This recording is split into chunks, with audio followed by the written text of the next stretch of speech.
Do you know, if you study people who are at the pinnacle of anything, you recognize that to get there, motivation was maybe 1% of the formula. Maybe. 1%. And I'll prove it to you. If you want to become a world-class bodybuilder, say an IFBB pro, what that takes is you have to train twice a day, 6 days a week. You have to have 8 meals a day. Your calorie intake is regimented. Your meals are pre-planned and pre-cooked. You don't eat according to taste, you eat according to function. So my trainer, for instance, will eat and I'm going, what are you eating? And he's having he'll have chicken that was boiled without salt. And he'll have like half a kilo of it. And what are you doing? He says, I'm taking in protein. He doesn't say I'm eating. He says, I'm taking in protein. For him, it's functional. It's not taste-based. Then you will probably have to train for a minimum. And this is if you are a genetic phenom. You'd have to train for a minimum of 10 years before you could get on a stage and compete at an average level with an average global bodybuilder. Average. Okay. So why am I telling you this? All of us here at the beginning of a new year write these things called New Year's resolutions. And then New Year's resolutions, number 1, make more money. Yeah? Number 2, change my boyfriend. Number 3, get into shape. Yeah? Number 3, get into shape is somewhere in the top 3. So what do? You go to the gym, you get a gym membership. Yeah? You go to the local Nike store and you buy like all of your gym gear. You are motivated. You are inspired. You are going to the damn gym. You go to YouTube, you subscribe to all of the fitness channels. You go to your Instagram, you follow all of the fitness models. You are motivated. You are going to the damn gym. You're going to get in shape. That's what you're going to do. The people you're following on YouTube have been working on for a minimum of 5 years to look like that. So you have the incorrect understanding that after a month of working out, you're going to look like them. So what happens in the first month? You're excited. You go to gym every single month, and you take the pains and your body is sore, but I'm excited. I'm going to gym. Then life happens. Company doesn't make money. You don't make your targets. You fall a bit ill. Something happens. And all of a sudden you stop going to gym for a day. A day becomes 2, 2 becomes a week. Now all of a sudden you've had a gym membership for 3 months and you haven't been in that time. What did you miss? You thought motivation was the formula. Winners don't need motivation. Winners need discipline. Discipline's about getting it done because it needs to get done, not because I feel like it, not because I'm motivated for it. You think Nelson Mandela was motivated to spend 27 years in prison? You think Martin Luther King was motivated to march across the states and proclaim freedom? You think, if you look at people that change the world, they're not doing it because they're motivated. They're doing it because they made a commitment to do it and they disciplined to see it through. Discipline is far more important than motivation, which is why you got to be careful the decisions you make. Because once you make the decision, you have to see that decision through. Like my mentor says, first we make the decisions, then the decisions make us. So you got to be very careful the decisions you make. Be very careful the commitments you make. Motivation, I'm telling you now, is completely overrated.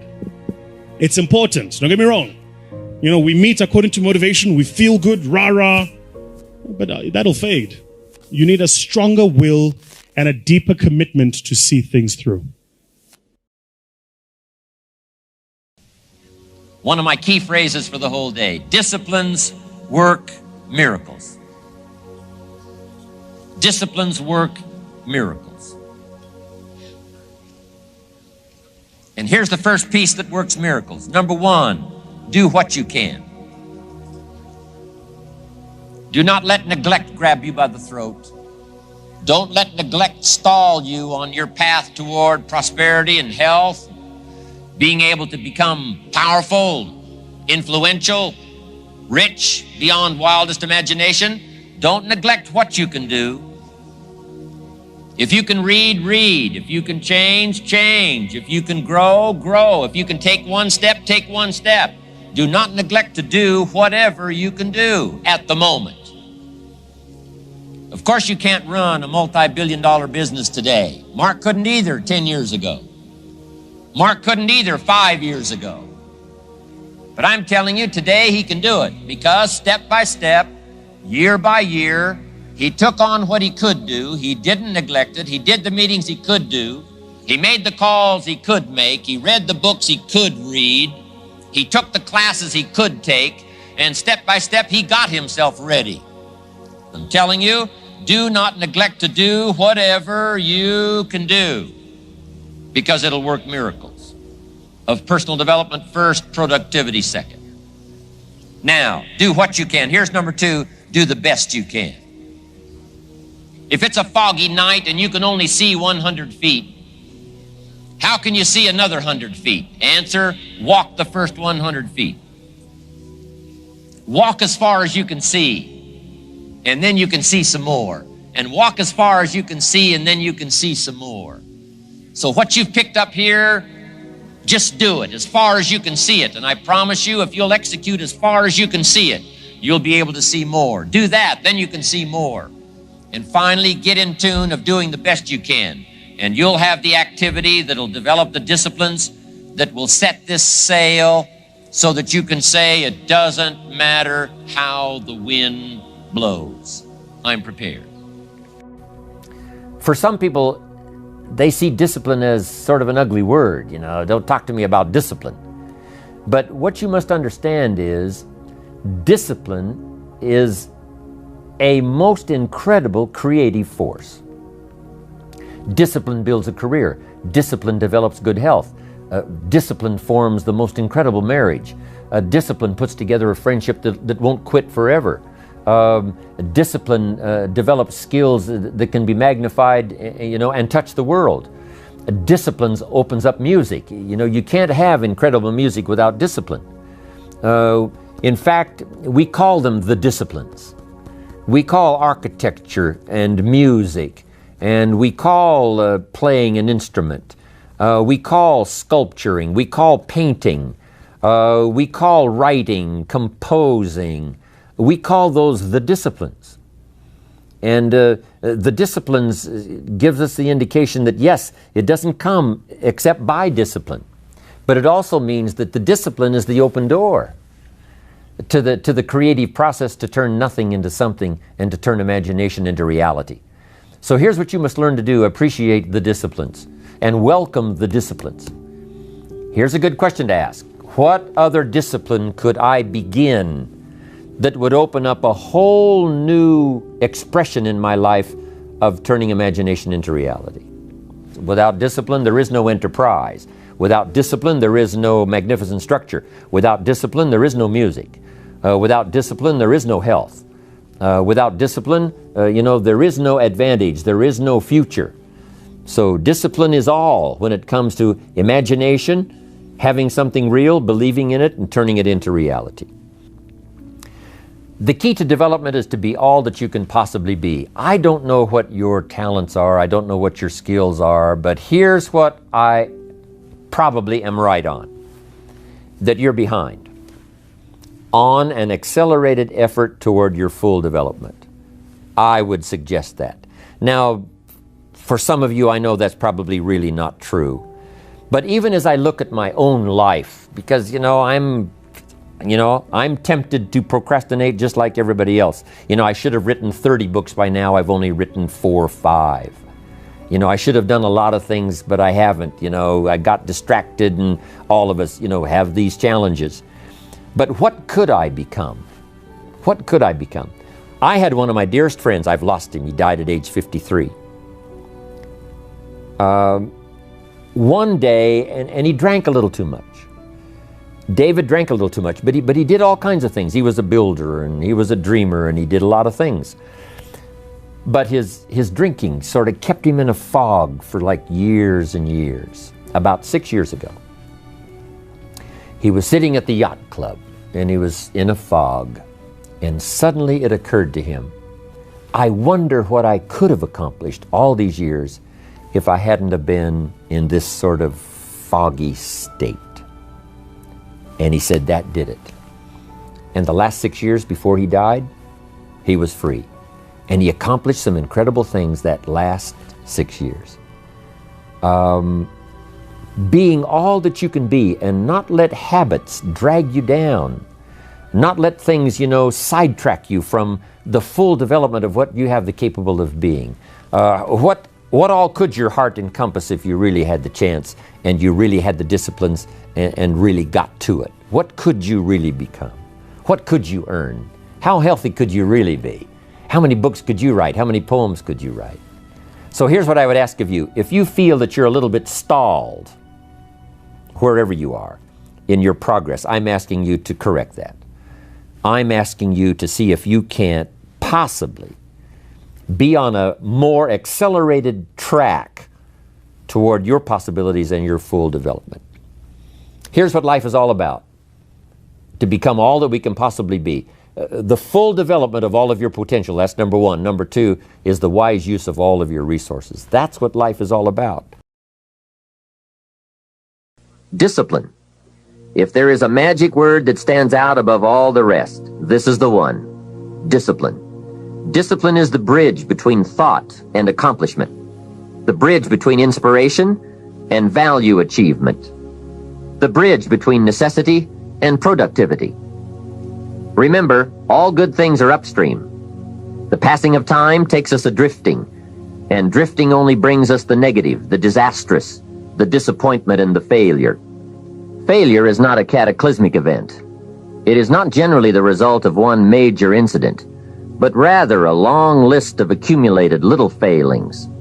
Failing in life is failing to think today, failing to act today, failing to care, to strive, to climb, to learn, to keep trying day by day. If your goal requires that you write 10 letters today and you write only 3, you are down 7 letters. If you want to make 5 calls and you only make 1, you are down 4 on calls. If your plan calls for saving $10 today and you save none, you're down $10 today. Now the danger is looking at an undisciplined day and concluding that no great harm has been done. It doesn't seem like such a bad day, but add up these days to make a year, and then add up those years to make a lifetime, and perhaps you can now see how repeating today's small failures can easily turn your life into a major disaster. Success, on the other hand, is just the same process in reverse. If you plan to make 10 calls and you end the day making 15, now you're up 5 calls. If you then get up a few on letters, move up the savings numbers, you can see what a massive difference it could make in a year, and what wealth and accomplishment awaits for a lifetime. Discipline is like a set of magic keys that unlocks all the doors of wealth, happiness, sophistication, culture, high self-esteem, pride, joy, accomplishment, satisfaction, and success. The first key to discipline is awareness of the need for and the value of discipline, and especially the discipline to make the changes. What will it take? What must I do? And what must I become to get all I want from my life? The second key is the willingness. More than that, the eagerness to maintain your new discipline deliberately, wisely, consistently. And the third key to discipline is the commitment to master the circumstances of your daily life, to see and harness the opportunities to make something of the sun and the rain, the good as well as what comes in the guise of misfortune. Discipline does many things, but most important of all is what it does for you. It makes you feel better about yourself. Even the smallest discipline can have an incredible effect on your attitude. And the good feeling you get, that surging feeling of self-worth that comes from starting a new discipline, is almost as good as the feeling that comes from the accomplishment of the discipline. Second, a new discipline immediately alters your life direction. You don't change destinations immediately. That is yet to come. But you can change direction immediately. And direction is very important. Third, discipline cooperates with nature. Everything strives. It is a common life function. How tall will a tree grow?